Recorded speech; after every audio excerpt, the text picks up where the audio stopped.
Has your journey had you in the endless cycle of repeated patterns of unconditional love?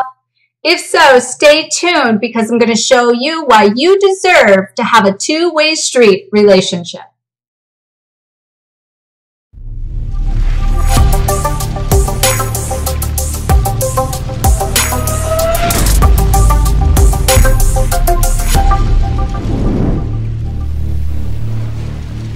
Let's go!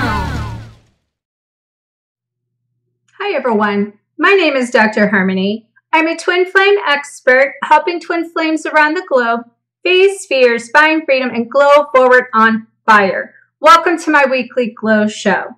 Today, I want to wish you a happy Valentine's Day, first of all. And our topic today is, do you believe in love? This couldn't align at a better time. Valentine's Day tends to be next to Christmas, probably the most painful holiday of the seasons of the year. And so that is why I felt guided to share this topic of do you believe in love and look at how we can believe in love, because we have been taught not to believe that true love exists. Even as twin flames, on some level, we know, we are shown that it's all about an unconditional love relationship, that it's all about being a self-love journey, and that we must master the self-love before we can have the love. But the problem is, the majority of the people are not falling into that pattern of the receptivity of this, and they're becoming, primarily the giver. And this is creating the unrequited love. So it's like, how do we recover from unrequited love? So to believe in love, we have to first identify why we're in the repeated cycle and pattern of unrequited love. And, I feel from my experience working with people, I have a lot of both sides of this that come through that I work with and on both sides. And I hear from both sides. And I've even been in my own situations of both sides of this coin.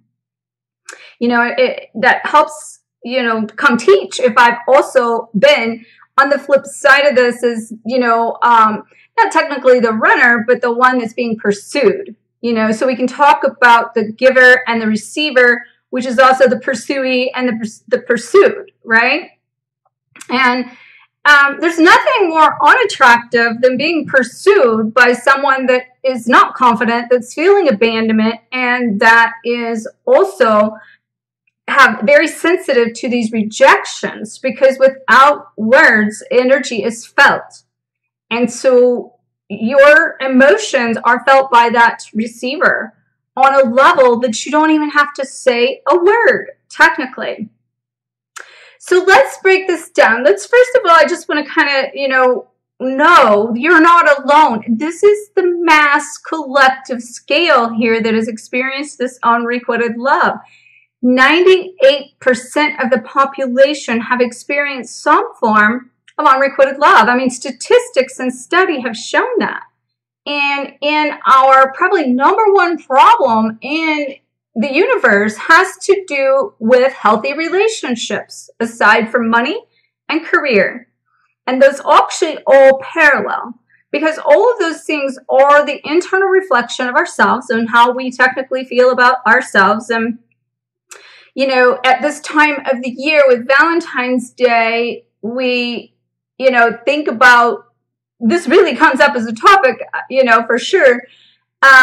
But in general, look at how many sad love songs are out there. How many, we're in this being taught that true love doesn't exist. It's always about the breakup. It's always about the heartbreak, right?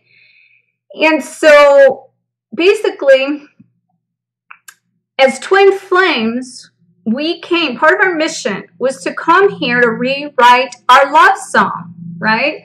So we need to, in order to rewrite the love song, somewhere in that, we have to learn to believe and love ourselves. We have to believe that true love exists. And we can't do that until we find the harmony in our give and our receiving. So our giving and receiving has to come into balance. And this is really like how we need to recover from the unrequited love. We have to create the harmony and the balance between our giving and our receiving. And so today I want to talk to you about the giving and the receiving. And then, you know, kind of break that down into how you can actually come into harmony with that giving and the receiving. So let's just basically kind of compare the giver and the receiver. And so basically the giver is always giving and the receiver basically doesn't feel worthy of receiving. Typically, remember, this is the mirrored reflection of yourself, which most likely on the flip side of that, you're also not receiving back because you're not feeling worthy of being open to receive either, for multiple reasons and multiple levels that we'll talk about in a little deeper in a minute. But again, the giver is giving and they actually feel more of an attachment usually than the receiver. And this is where on an energy scale, the receiver feels this attachment and it creates a withdrawal. It creates a pull back. And again, this is energy. It does not have to be words. So you can all day long think you're detaching and you can step back from a person and think you've let them go. But it's the intention behind everything you're doing that's still sending a signal, and the signal is still going out. Or you might be delivering something and giving and think you're doing it unconditionally, but if your energy speaks differently on a different level, the action is still delivered with the intention behind it, and it's still being sent in a way that there's an attachment or a condition attached to it or an expectation. So, you know, the giver is always giving, and sometimes it could be because, especially even like sometimes the twin flame journey, you know, you're trying to cross a friend zone. You know, I work with a lot of twins that are in a friend zone and that they've actually harmonized. And I'm talking more than one couple, more than one dynamic that has managed to create this friend zone or friend relationship. You know, myself, my own dynamic falls into this category. And from the outside, people think that the twin flame journey is one way or the other, or always like a commonality, and it's all about the relationship. And what you have to realize, that's another story in itself, that your journey and your mission might have been evolved around something that is different than that relationship. Okay? So you need to step out of the condition and the thought and the idea that that's the end all or that's the bullseye. And that's not saying you're not meant to have love. And that's not saying you're not meant to be with your twin. But you got to remember there's a contract with that. And that contract could be rectifying something from the past. It could be implementing something totally new. And it could be revolved around a mission that you've set up that created parallel paths, you know. And that's to be determined. Once you align on your own frequency, your own vibration. But until you do that and let go of the expectations and the condition revolving around that person, then you're creating and prolonging your alignment of your personal path and getting in your own lane of your own journey. And so the other thing is, you know, the giver is always giving and the receiver sometimes feels intrusive. You know, it can be overbearing. Sometimes people are overbearing and they don't realize it. And then when that creates the withdrawal, the receiver takes it as rejection and hits the triggers of the abandonment and the pain, and remembering that there's a self-reflection there. So it could be you're coming off too strong. You have too high of expectations on a person to fulfill your own wholeness, your own depths of your own soul within.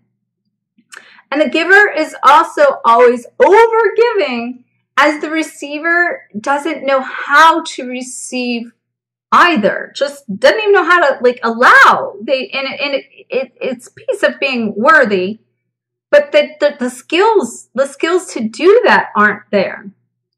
And so what we have to do is use these examples I've given as the reflections for your personal journey, and to come into a place of loving yourself enough that comes from a place of being worthy enough and knowing and believing in your worth that allows you to be open to receive. So like I said, let's go ahead and go deeper into this giver and taker concept, and then we'll kind of dive into how you're going to find some balance in these two. So let's talk about the giver first. So like there's kind of some direction here and a little bit of a format that I want to give you that's sort of like a little template in order to help you stop being the over giver. Okay, so number one is you need to identify your patterns of action. You need to come into a conscious awareness and start to look at, if I'm repeating this pattern in every relationship. You know, we can run from job to job. We can run from relationship to relationship. We can run from these things thinking that we're going to arrive to the next better thing, and this doesn't align with my journey. But the problem is we take ourselves with us. So until we heal that, until we are open and willing, because that's another thing I hear, it's too painful. I can't do it. It's too painful. Well, here's the thing, and I'll share with you kind of when we sum this up where that pain is coming from and why, but it's technically part of the process to shatter your heart, to dump out what's not working for you, and to dump out the pieces of the abandonment, the pieces of the rejection, and you're being forced to feel those things as you release them. And that's part of your journey that's doing the exact piece of this that you need to do for you, that you're wanting from somebody else, that they're doing that. They're also avoiding it and feeling the emotions on the receptive side, which is why they're backing up, and they're doing the same thing as you, but you want them to do something without doing it yourself. And it won't happen until you do it. So identify your pattern of what are your triggers? Why are you repeating the relationship? Is it because it's really hitting your abandonment over and over and over? Is it because you keep feeling the sense of rejection over and over and over? Is it because you're supposed to take back some of your power and become more assertive and be able to use this self-reflection to identify your pattern, basically? And that's going to be 75% of you now being aware of the pattern and the karmic crap that you are to overcome and override. And now, in order to kind of move forward with that, once you have identified your pattern, you can then break the cycle, the repeated cycle that keeps repeating. You know, there's nothing worse than the definition of insanity, repeating the same thing over and over and expecting a different result, and it won't happen. So you need to stop giving yourself away and start taking back your power in this repetition of this cycle, is to really just start stepping back and just stop being that over giver. That will help you break the cycle, in addition to taking back the power, meaning revisiting some of this idea and concept of your love story and rewriting that and creating a new love story. Because that's another thing about in this, is perception. It's perception of what we perceive, and it creates the reflection, creates our projections, it creates what we actually manifest to get our reality, and our lesson out of what we need shows up. And then we don't like the lesson. We don't like the experience. And then we blame the experience or the person when it's us that needs to take accountability here. So in addition to this, kind of moving forward, then we need to step into a place in this cycle of this repetitive, identifying the pattern, breaking the cycle, calls for being able to surrender and let go enough, like to love yourself enough to let go. You know, I did a video over a year and a half ago called Surrender to the Silence. So I'll make sure it's all connected here, because you need to take a break from being obsessive over this whole twin flame journey and what the expectation is around it and the outcome is around it, and start learning to like be here now. Learn to find your happiness now. That's the only way you're going to get where you're to go and align with your destiny.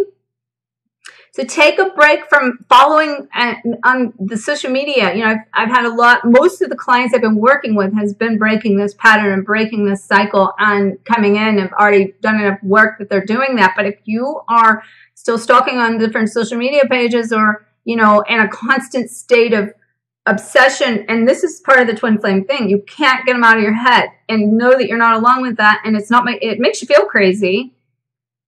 But it's learning how to turn inward enough in yourself and love yourself enough to break that cycle. So instead of resisting it, stop and say, why am I being obsessive? What do I need to learn from this? How can I break this cycle? Because the minute you get your lesson, it will, and surrender to the resistance of trying to stop, trying to like fight the process, it will go away and subside. And you don't have to know the end result right now. Surrender to that. Surrender to the concept that you can step away and not need to know or have an idea of your outcome, or have an idea of basically because most of the time people think, okay, well, now I got to decide, I'm going to move forward without them, and am I going to you know, I have to, like, they feel like it's got to be a decision. Now, you don't have to decide.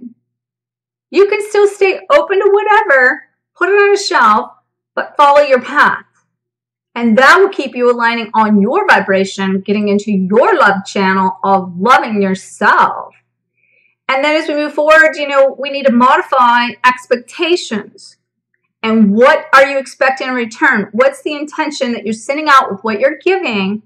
Because a lot of times, you know, and the flip side of this, the receiver is damned if you do, damned if you don't. They're set up to fail. They just are. Because it's kind of like, okay, basically give you an example, you're going to send out a message. And that message is one of two things. They don't reply, well, they're damned, kind of, if they do, if they don't, okay. But then if they do, and it doesn't comply with the exact response that you thought you should have received, then they're damned if they do. Because basically it didn't matter if they did or didn't, it's still triggering you on the flip side of your two coins of your sensitivities and your rejection of your condition and your expectation, which condition is the next step in this.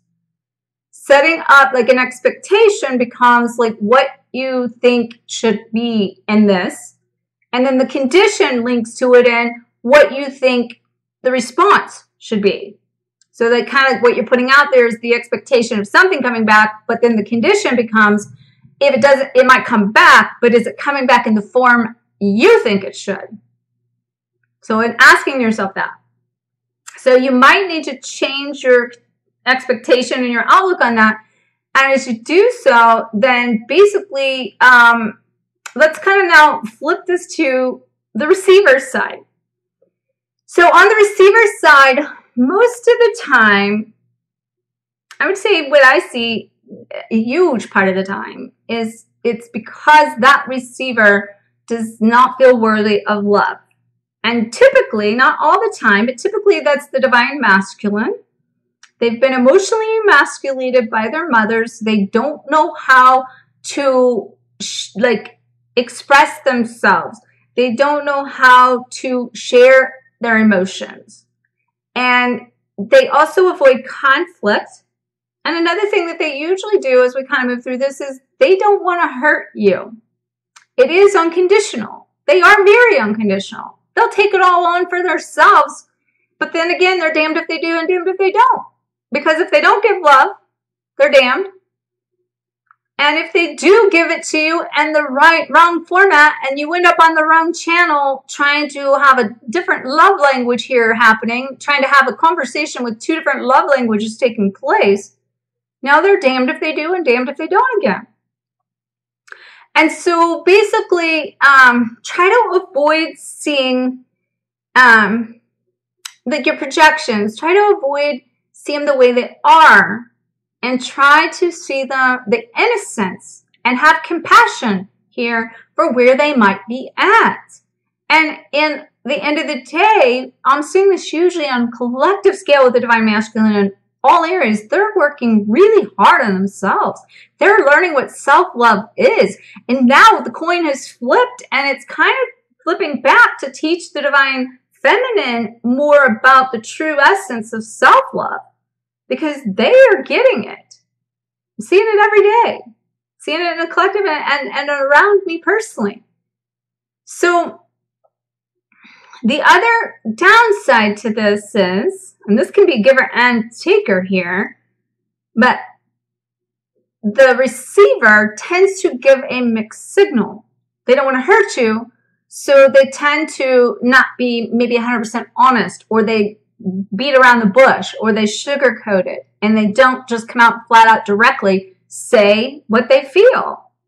But on the flip side of that, in the mirror image, usually the giver is doing the same thing. They don't know how to express themselves. They think they're asking for what they want, but their expectations are constantly saying it's not good enough. No matter what you do, it wouldn't be good enough anyway. And this is how kind of like what I see primarily is where we get on two different love channels with two different love languages. Typically, the divine feminine is saying, I want this, or I need that, or, you know, I need you to this from you, and thinking they're communicating that, okay?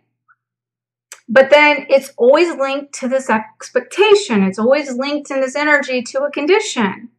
And so the divine masculine, typically when they are working with you, they're trying to deliver what you're asking, but you're not feeling it because it's hitting you and your abandonment and your not worthiness as well, or you're not good enough, really. And therefore, no matter what they do, it doesn't comply with your needs. So you perceive it as not good enough, which means you're feeling they're not giving you what you need. And then so you're saying to them, but I need this. You're not doing this. And they get frustrated because they're going, I'm trying. I'm doing it. In their mind, in their own being, they're like, I am giving. But it doesn't align. It's on two different love channels, two different love vibrations.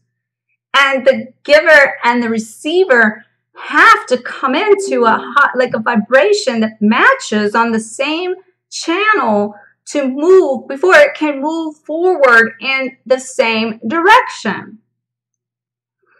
And so the other part of that means as you're doing this, you just really need to give them the space, like love them enough to give them the space to find and love themselves, to let them, you know, kind of maybe make some of their own mistakes. Let them discover how to express themselves. Let them like feel that they're going to have a partner, not a mother or a fixer. Because in the divine feminine, that is overbearing and comes in a lot of time as being the mother or the fixer. Now, I will say, on the collective scale, a lot of the divine feminine has really shifted through letting go of being the fixer, letting go of being the mother. But I think part of the problem here is coming into harmony still between being the giver and the receiver. And once again, it's letting go of the story. Your sad story, your love story, and that now, because it's not in 3D world and you're not seeing what you want still, it sets you up to feel like you're still failing and that you like don't believe in true love because you're still receiving unrequited love. So how do you bring this into balance? So basically, it's going to be important, as I mentioned, that you know, first of all, you need to know and believe that you deserve a two-way street relationship.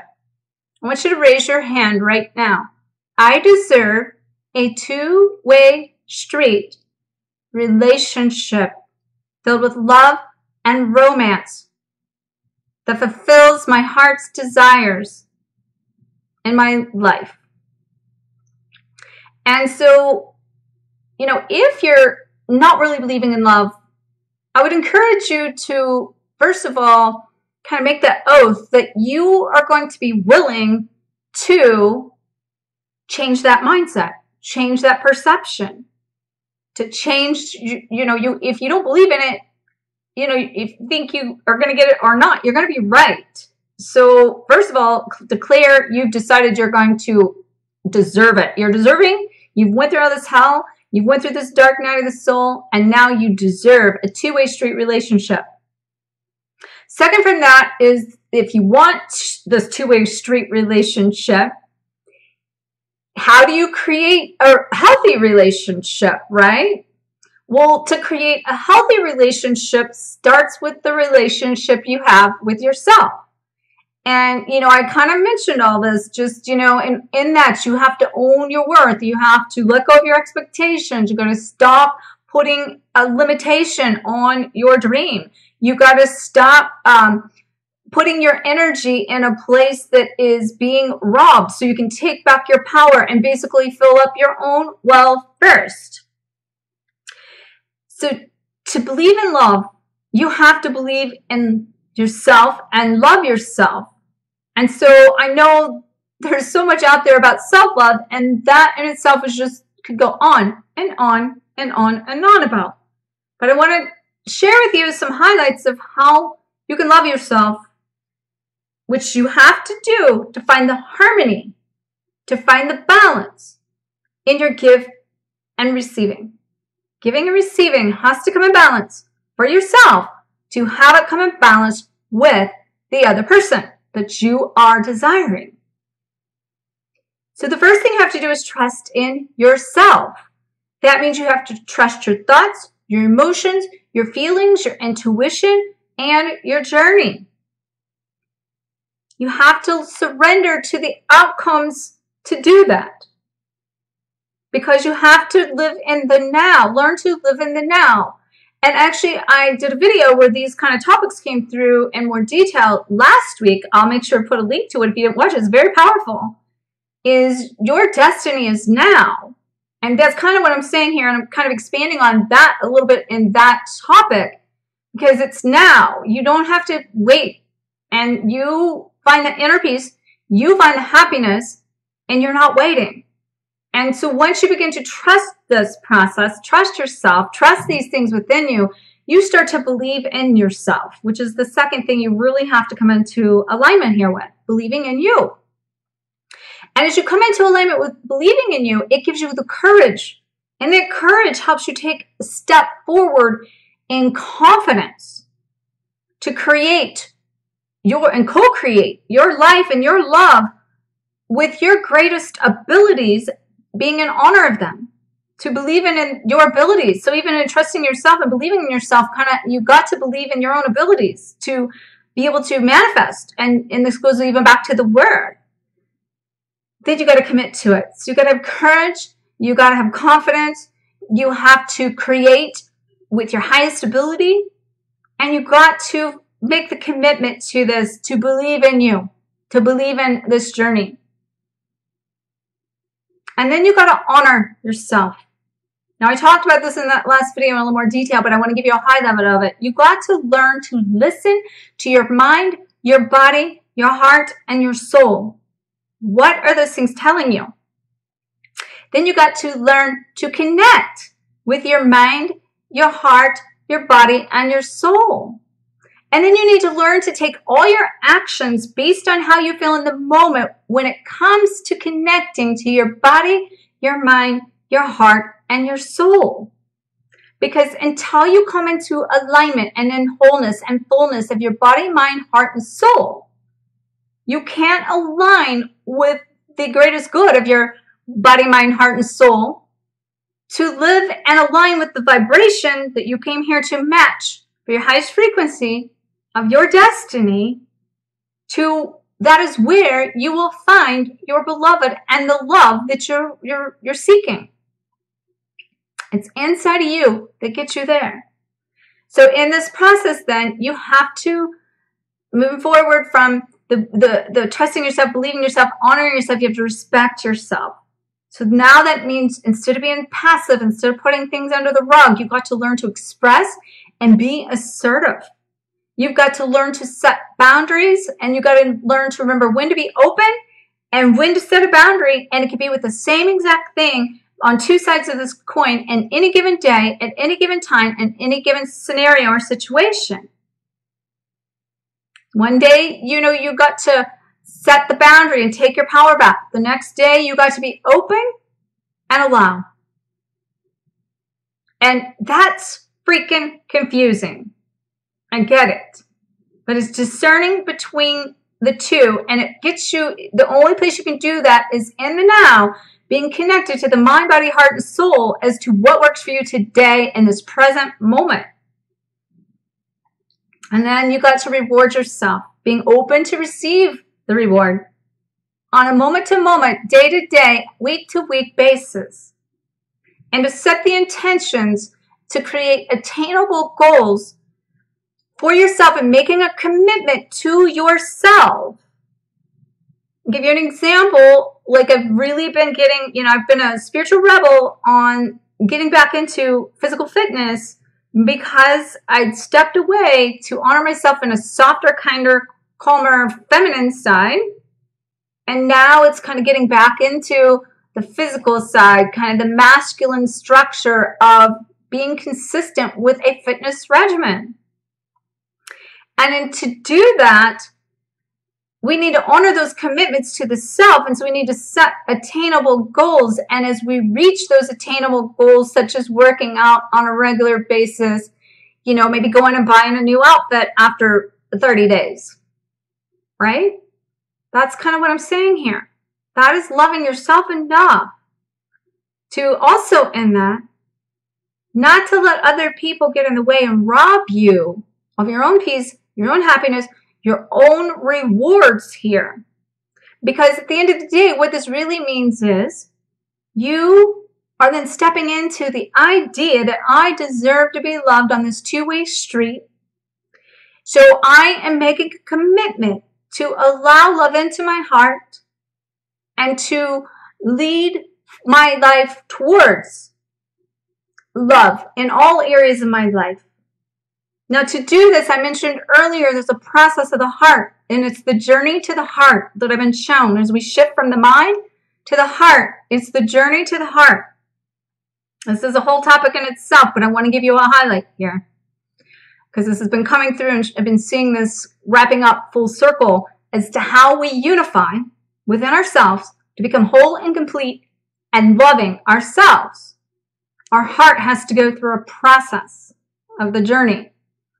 It has to be shattered, creating fragments of letting go of the pieces that no longer work and to purge all the pain. And we have to go back through the mud to get to the other side of as we go through we have to go through the river of misery to go through the river of love. And we go from one side of the bank to the other side of the bank, and we came across the bridge there, and the bridge is gone, and the water's gone, and it's muddy. And we got to get dirty. And it takes longer because in mud, it's harder to maneuver. It's heavy, okay? Pulls us down, weights us down. But it's basically, we got to go through it again to release it, to feel it, to honor it, and to find the beauty in it. And that shattered heart creates the fragments that we then piece back together through a soul retrieval, a heart retrieval, and healing our inner child, doing an inner child retriever. I've been having a lot of my clients, and I've talked to you guys about this too, these heart retrievals. Retrieving all the love you've given away coming back to you that you didn't allow or you didn't receive in the past. Going back through your childhood and all the pain that you've experienced as a child. Collecting those pieces throughout your childhood memories of creating the wholeness within you. And what happens is you start to initially heal the heart of the shattered heart in these fragments. It creates the golden heart, which is a mending heart, which means in the golden heart, you've heard, he or she's got a heart of gold, right? That is a giver of unconditional love. A golden heart is a giver of unconditional love. That is a mended heart, a healed heart, all right? And it knows how to give unconditionally. I was being down this trail of this golden heart alignment a year and a half ago. And at that time, I saw all the pieces of this being the golden heart and a diamond heart. I didn't understand the meaning of the difference, and now I do. Because now the diamond heart is the wholeness. It is restoring all the colors of our rainbow, of every incarnation, of every life, basically, in every spectrum of the color rays that we've been, as well as retrieving our heart, our soul, our mind, and our body, and all the pieces, all of our fragments in a healed state. And now in the wholeness, we learn how to receive. And in this receptivity, we can find the alignment of the giving and the balance of the whole intake, which is the unity within self. And I've got this thing going on with Tatiana. You're gonna hear this. We've had this last card, this card deck we're working on, and it's the unification card. And this card has went back and forth and back and forth and back and forth. And it today fully set in for me finalization of unification of the meaning of the energy behind that in the diamond heart.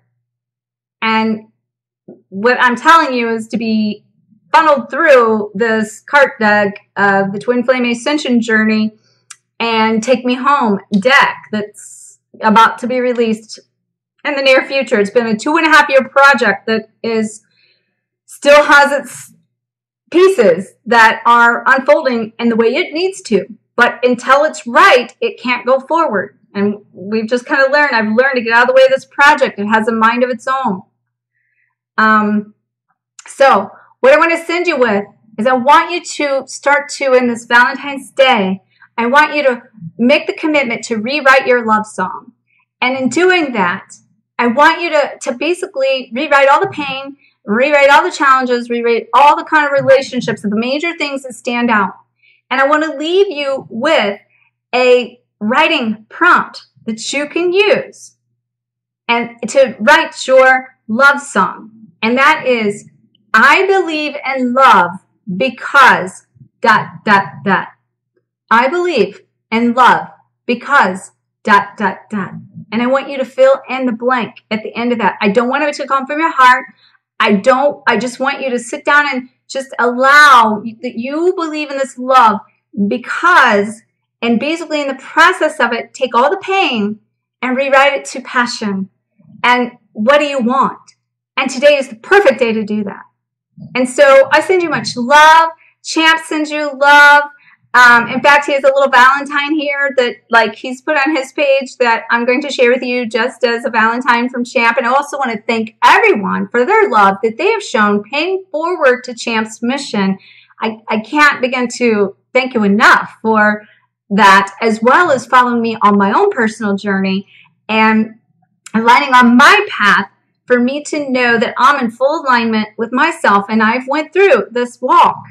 And I am here to talk the talk, and I am telling you, I even personally am just fully finding the full meaning of the diamond heart and the wholeness and the receptivity and the being, okay? So I send you much love. Make sure to like, comment, subscribe, hit the bell so you get the notifications, and share this shine. And may you always face your fears, find freedom, and glow forward on fire. Namaste.